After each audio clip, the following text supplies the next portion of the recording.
Hi, it's part 4 of the scrapbook of the U.S. Marine, Reva. She was part of the Women's Marine Corps Reserve in World War II, and I've got some great information so I can update a few things.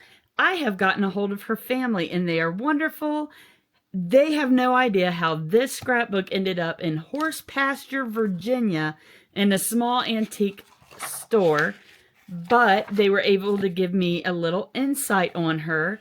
And this bill here, when I say she was talking about a bill, the one who said, "Your little old honey will always love you," is her, we're pretty sure that's her first husband right there. So the bill she talked about is her first husband. We don't know anything much about the marriage. Her second husband was the winner, though. She had kids with her second husband, and they have a wonderful love story, and they said they would give me that information later. So as we saw in the blog, when she's pining over Bill, that would be the Bill that ends up being her first husband. So that's a correction from last time when I said she didn't marry him. In fact, she did, but very little is known of the family about him. So we're going to end this here because I'm trying to keep them short and snappy after looking at this page, and then we're going to read this in the next installment.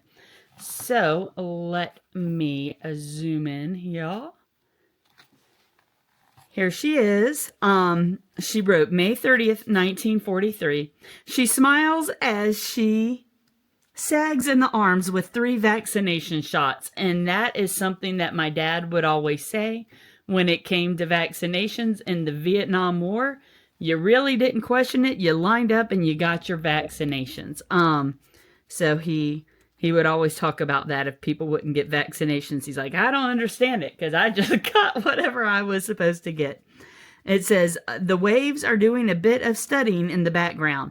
And so there's some women lined up on the bench right there studying, and I believe that they called the female Marines the Waves.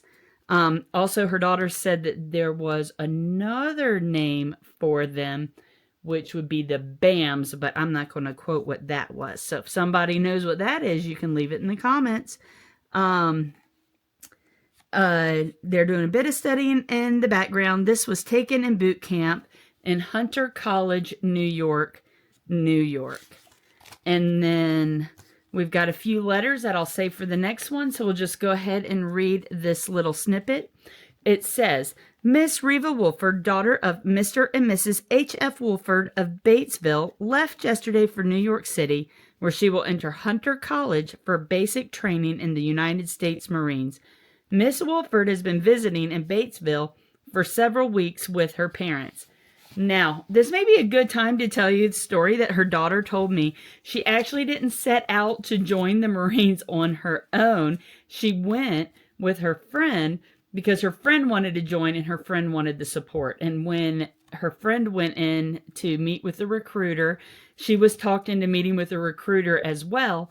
But both of them figured they wouldn't be wanted, that they wouldn't get signed up because they were both very petite girls, and they were like, there's no way the Marines want us.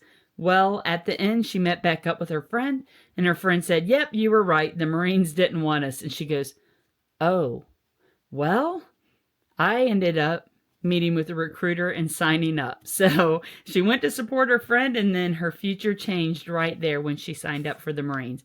All right, that's part 4, and I will get part 5. I'm going to try to get these out a little bit faster because her family is very anxious to actually get the scrapbook back. So I am so thrilled, and maybe I'll do a post later too about how I tracked down her family.